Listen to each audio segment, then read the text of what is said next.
She is the host of the Michele Tafoya podcast. She's former NBC sideline reporter. She is a woman of the world, not just interested in sports, but obviously now as well, more open about her interest in politics. And there's a lot to talk about after Super Tuesday. It is Michele Tafoya here on the Will Cain Show. Hey, Michele. Will, how is it going? It's going well. It's going Good. well. Got a little energy Good. here. Yeah, I should say. I'm feeling it as well. Yeah, you're talking about, you're talking about the political climate. I was actually talking about my physical status. I feel good. Okay. I got 8 hours last night. I've only done 2 Zins today, and I still got a workout ahead of me. So I'm feeling good. I'm hydrating. Michele, let's talk about, though, the political climate this morning. Let's talk about Super Tuesday.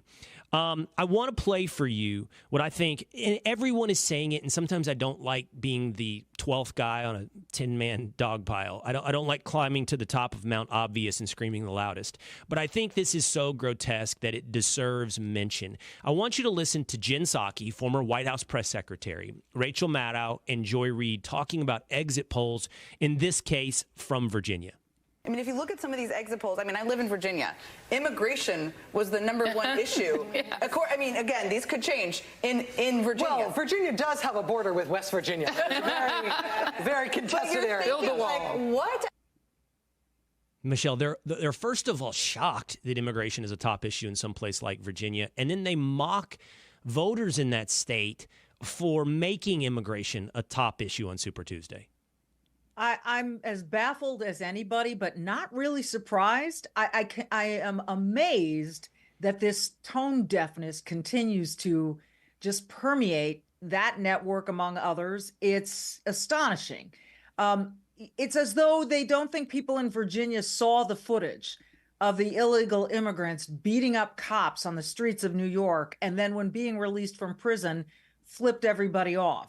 It's as though they think that people don't know about the murder of Laken Hope Riley in Georgia. It's as though they think that people just don't see these astronomical numbers that have occurred under Joe Biden as being dangerous, not only because of the fentanyl, but because of some of the cases I just described. And you can say, oh, those are anecdotal. Come on. If you look at the numbers, and it becomes pretty clear in the terrorist watch list, those numbers have skyrocketed of people on that list crossing the border or attempting to cross the border.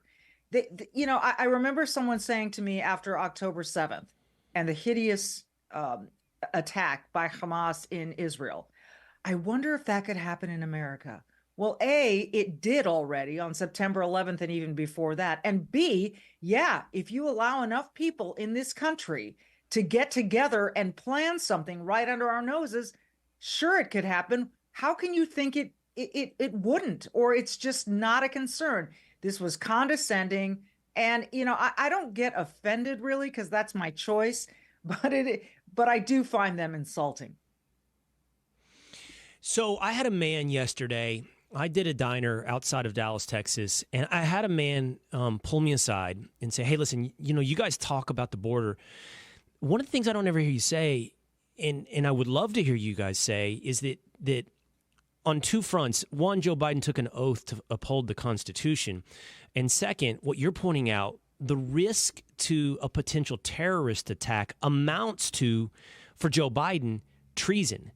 And what I think is these hosts at MSNBC are playing with fire because, as you point out, it feels like not an if, but a when. Yeah. Something happens, and we will trace it back to a threat that came over our southern border. And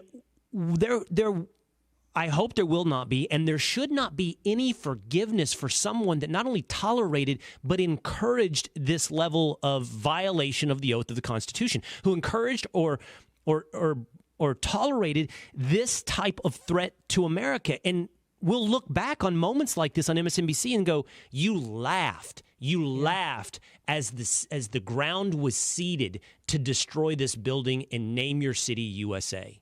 Right. I mean, we could trace it back to Joe Biden on the debate stage saying we should surge asylum seekers to the border. That was a clear indication that if he won, he was going to welcome all these. We can trace it back to the endless list of sanctuary cities. We can trace it back to Governor Newsom in California. And if he does step in for Joe Biden, holy cow, people better be paying attention, because what has happened in California, I've spent a lot of time there in the last 4 months. It's my home state. I'll never move back, but I do have relatives there. My family is still there. And when I've been back and I've talked to people from all over the political spectrum who have looked me in the eye and said, we're in trouble. We are in trouble.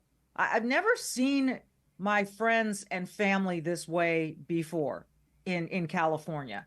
And how Governor Newsom has not been recalled successfully is again, it's beyond me. I don't understand California politics. I don't think I ever will. I'm not going to call them a cult like other people would, but I don't understand it. I don't know what they're seeing, except that they're succumbing to the fear of the other side. So yeah, we can trace it back to a number of things. And I agree with you. I think, they talk about impeaching Mayorkas. To me, this is impeachable against Joe Biden. What he's allowed to happen at our southern border, which so many people now agree is just absolutely egregious and illegal, is, to me, an impeachable offense. And then it's also just so out of touch. Yeah. The effects of illegal immigration have been felt in places like Texas for decades, but yes, it's obviously being felt acutely, like in the moment right now, in places like Chicago, New York, Virginia, and then, as you point out, in Georgia, like with the murder of Laken Riley by an illegal immigrant. How dare you laugh at this being an issue in Virginia? How dare you? And look, our mutual friend Bobby Burack, who writes at Outkick, has a column up right now. I encourage everyone to go check it out at Outkick, where he compares the response, Michelle, between the administration, between top Democrats, between Joe Biden, to the murder of George Floyd, which is, on one level, an anecdote. That's not to be said dismissive, meaning it's a singular incident that was used as an illustration of a greater policy that they wanted to change, which was policing, a policy they now regret changing. But the point is, they used one moment as an illustration of something and gave it the power to manifest real change, as opposed to Laken Riley's death, which is also, more appropriately, an illustration of a policy that needs to be changed, the effects of a policy. Her death is directly, you can draw a straight line between the policies at our southern border and her murder, and it receives not a mention, barely a mention from the White House, much less as a catalyst or an illustration of changing the way we do business in America. Not only that, remember when KJP was asked about it for the first time, I think, at the podium, and she said, well, it's an ongoing investigation, so we don't want to comment. Are you kidding me? Are you actually suggesting that you can't comment on this young woman's death because it's an ongoing investigation, but you will jump on top of any incident of gun violence and call it gun violence, and guns are bad rather than the people using the guns are bad, and that's a whole nother issue. But you will jump on those like that to make your political points. But a young woman, 22 years old, just murdered, cold-blooded murdered by an illegal immigrant who, by the way, it's not just the southern border policies. It's the New York sanctuary states, sanctuary cities. The guy gets arrested, he gets let go. No one's giving him over to ICE, or, it's all of that combined. This notion that, we're not going to be bigots, we're going to let everyone have a chance. Well, tell that to Laken Riley's family. Tell that to the family of the raped 14, 15-year-old in Virginia. Tell that to all the families who have suffered fentanyl deaths. It's what about us? What about us? Those of us who are working hard, paying our taxes, have worked our entire lives to live what we believe is the American dream. And you're just welcoming unfettered access to it, unvetted human beings into this country. And people are talking now about all the military-aged Chinese men and military-aged men of a lot of different backgrounds. It's not just families coming across looking for a better life. And we continue to incentivize with these, sanctuary cities and sanctuary states, all the freebies that are given out. And there is no process. And it just represents such chaos and such malfeasance, malpractice at the border. And it's not it's not the fault of the Border Patrol agents. It's the fault of the policies and the things that were overturned and not reinstated. So I want to return in just a moment to Joe Biden and whether or not he can be the nominee as Democrat for president. But I'm going to take the steering wheel, and I'm not going to jerk it, hard off the highway here. But we're gonna just veer for a moment on the topic of leadership, because this is my own personal curiosity. You were a sideline reporter on Sunday Night Football for NBC for years. You got to know a lot of these players. This is somewhat a sports question, but it's more about a personality and leadership question. I am just kind of like, I can't believe the fall from grace that is Russell Wilson, who's been released by the Denver Broncos, Michelle. And it was not that long ago that he was in the debate for best quarterback in the NFL. But beyond that, also kind of seen as like this great dude, great leader. There was an undercurrent of Russell Wilson at all times of like, hey, is it real or is it fake? Like, he's so nice.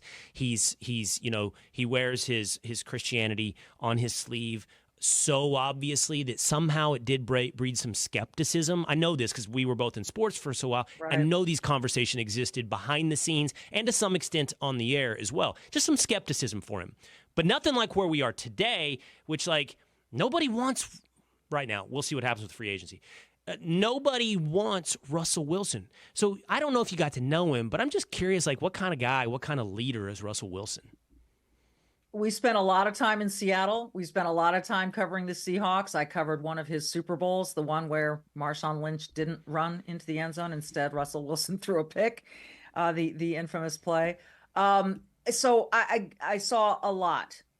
You'll often hear that quarterbacks and their head coaches, when they have these long relationships, like I would say it wasn't probably true in the case of Belichick and Brady. There may have been some commonalities there, but that they share a lot of each other's leadership. And one thing that always stuck out to me was we'd go into these small production meetings and it would be, the announcers, our producer director, and then Russell would come in and we'd talk. And then Pete Carroll would come in and we'd talk, or vice versa. But what struck me is how similar their two personalities were and are. And I don't like you, I don't want to be in this pile-on situation, but neither of them struck me as particularly authentic. I will say that. Now, some of that I chalked up to, they're talking to the press. They don't want to give away their stuff. I get that. I have to talk to Pete Carroll at halftime. It's probably the last thing he wants to do is defend a play to me or talk about what's next. So I get all of that. And I understood my role in it was just purely to cover the facts, right? And present those. But reflecting on a lot of those meetings, I felt there were things that were inauthentic, that were not genuine. I have met some of the most incredible people in the NFL. People I would say, damn, I wish you'd run for office. You are a true leader. You are a person I could vote for because you're just commonsensical. You've got leadership qualities. You've got charisma. You command respect. And I didn't necessarily feel that way in Seattle. And I know there's been a lot of talk about it, but it is interesting. And you can look at what's happened in Denver here and whether this was a terrible trade on the part of Denver and, whether Sean Payton was the right guy to pair with Russell Wilson. I think highly doubtful, obviously. So, this is interesting. It's an interesting time for Russell. I think he'll land somewhere, but where I think he'll land is either amazingly, as a backup or a tutor or a guy to prep some other rookie or some other young quarterback. I have no idea where that's going to be. Right. Well, and I will do that on the Will Kane Sports exclusive on Fridays, talk more about Russell Wilson and Zach Wilson and Justin Fields and all the quarterbacks in the NFL and where they might end up. But what I was curious about on this front was just about leadership. It's where you took it. And I just find it fascinating about leadership. So before we go on from the sort of sports and politics cross-section here, I have to follow up. Like, okay, give me your top coach and give me your top quarterback that you were like, I wish you would run for office. Your leadership skills are out of sight. I would vote for you for office. Oh, wow. When it comes to a coach, I'm not sure because we never really Mike Tomlin. Mike Tomlin, actually, it Yeah, just came to me. Mike Tomlin. Absolutely. Mike Tomlin. I'm glad that came to me because as I was going through, I go through the map of all the different coaches across the NFL, and I landed in Pittsburgh, Mike Tomlin. He is a leader of men. We would leave meetings with Mike Tomlin and just want to go run through a brick wall for the guy. And I can understand why his players do too. And so every time people talk about, oh, Mike Tomlin needs to be fired, I just want to shake my head and go, you don't understand what that man brings to the building and what he brings to his players. And they don't always agree with him, but he's okay with that, which is part of what makes him a great leader. He does what he believes is best for the team. And he has an inspiring way about him, an inspiring way of addressing people and making his points. It's creative. He's humorous. He's committed. Yeah. So as far as a coach goes, I would probably say Mike Tomlin. Here's an interesting one as far as I won't necessarily go with a quarterback, but Alejandro Villanueva, who is an offensive lineman, also with Pittsburgh, that because he served in the armed services, went to West Point. I loved him, still do. I love him. A lot of great offensive linemen could run for office. Yeah. Seriously, they are the smartest guys in the building. They have it's a team first mentality. It's not a me first mentality. They have to work as five. They have to take five guys and work together constantly, seamlessly.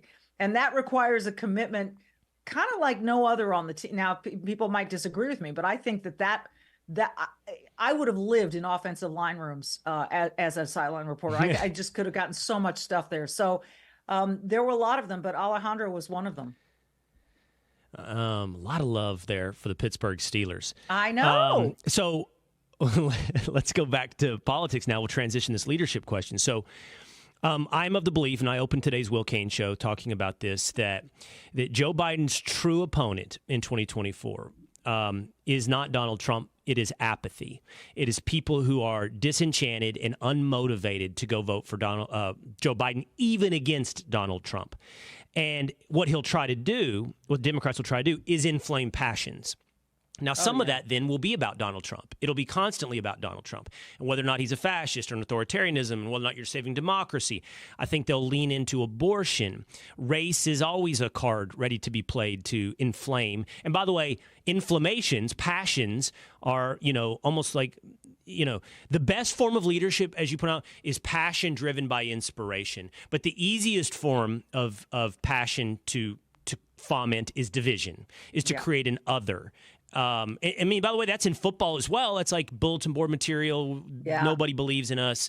I hate the other team versus, we are going to do something special here together. A positive passion versus a divisive passion. They will lean in divisiveness.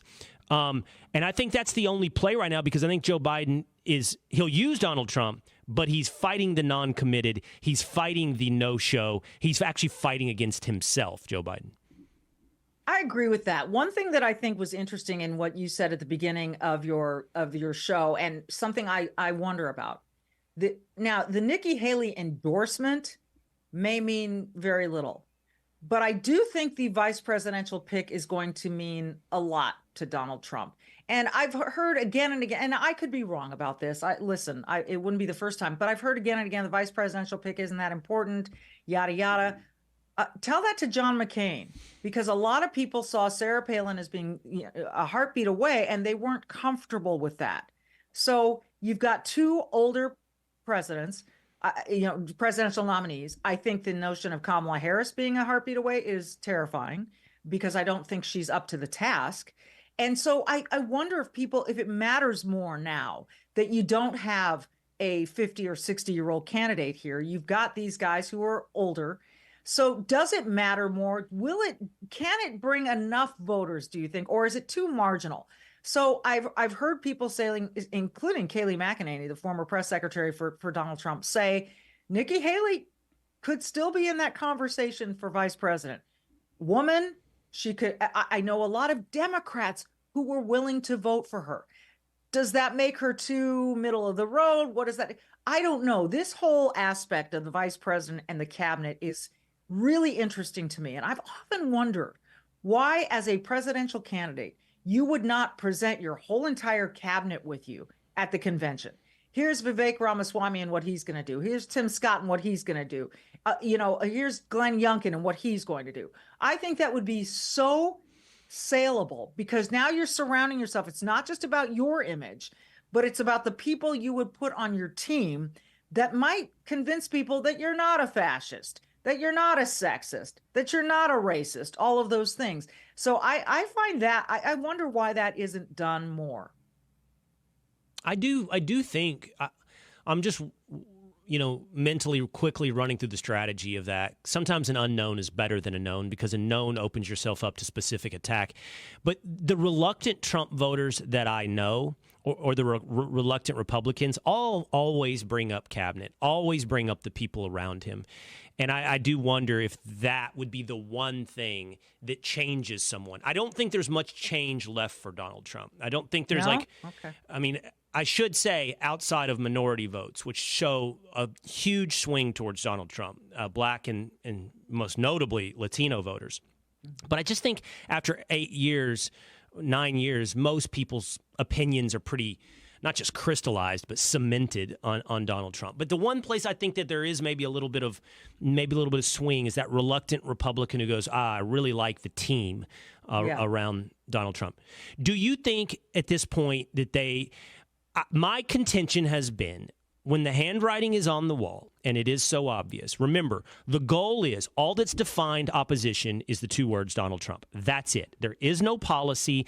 There is no ideology. I do not believe this thing is moored at this point. I think that Democrats, and then, by the way, the Never Trump as well, was really only defined by opposition to Donald Trump.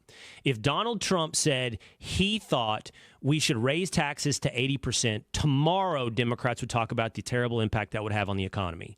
Mm-hmm. He could take up the furthest left position that has been held for a decade, and they would all of a sudden flip on that position. They are only defined by opposition to Donald Trump. So when they realize Joe Biden doesn't serve as a useful opposition to Trump, do you think something will happen at the convention? Do you think they'll turn to someone besides Joe Biden to oppose Trump? It's interesting, because some people have said that's risky as well. If you bring in someone who's an unknown, that people aren't convinced about. And it does seem like Gavin Newsom's been priming the wheels, right? Greasing the wheels as much as he's greasing his hair, just getting ready to step into the spot. But like I said, all you would have to do is point to California and how off the rails that state is. So I'm not sure that everyone east of California would agree with that decision, although plenty of people like him. Again, it's a mystery to me. So Michelle Obama is the favorite name people like to throw around. I keep asking myself, who? If you are deciding that It can't be Joe Biden, who is it? It's like that. I'll bring it back to sports. We got to fire our coach. He sucks. Okay, who are you going to bring in? Who are you going to get to replace whoever that coach is? Same with the quarterback. Kirk Cousins, we can't stand. Who are you going to get? Who? Because you're not getting Tom Brady, and you're not getting Aaron Rodgers, and you're not getting Patrick Mahomes. So who are you going to get? So it's sort of like that with this. Who do you think, Will, is ready and can win? Well, I put a poll up on my Twitter feed, Will Cain on X, and I said, it's Trump for the GOP. Who will end up being the Democratic nominee for president? It's been up for 2 hours. With 2,000 votes, Joe Biden has 49% of the vote. Gavin Newsom has 25% of the vote. Kamala Harris has 4% of the vote. And other is 21% of the vote. Yesterday, Michelle Obama said she will not run for president. There's been talk of Gretchen Whitmer. I think that the answer that you end up coming back to is Gavin Newsom. And although 49% of the people say it's Joe Biden, and I have people in my mention saying the guy winning 90% in the Democratic primaries. Yeah, because that's all you have right now. In just a minute here on the Will Cain Show, we're going to walk through the exit polls, the Fox News Power Rankings, and you're going to see the bleak picture for Joe Biden. So in the end, my bet, Michelle, is Gavin Newsom. That would be my bet as well. And if he loses to Trump, he can run again in 28, and he'll have a runway that he's already begun the acceleration on that runway. And we all know this is what he wants. We all know Gavin Newsom wants to run for president, wants to be president. But my gosh, I hope the electorate is smart enough to really look at his policies, the things that he has said and done, lying seems to be a big thing in California. I'm not sure if it's the water. I don't know what it is. But between Adam Schiff and Eric Swalwell and Gavin Newsom, boy, they've told some doozies out there. And so I just hope that people aren't swayed by the fact that the guy is tall and takes a good photograph and can, he just speaks like it's just so easy for him. Yeah. Well, perhaps the greatest testament to the power of Gavin Newsom is that Donald Trump's given him a new nickname, New Scum. Yeah. That in and of itself, I think, validates you that you might be a potential threat. Check her out at the Michele Tafoya podcast. Great friend of the show, great voice to have on any number of subjects. Thank you so much, Michele. Always love it. Thanks, Will.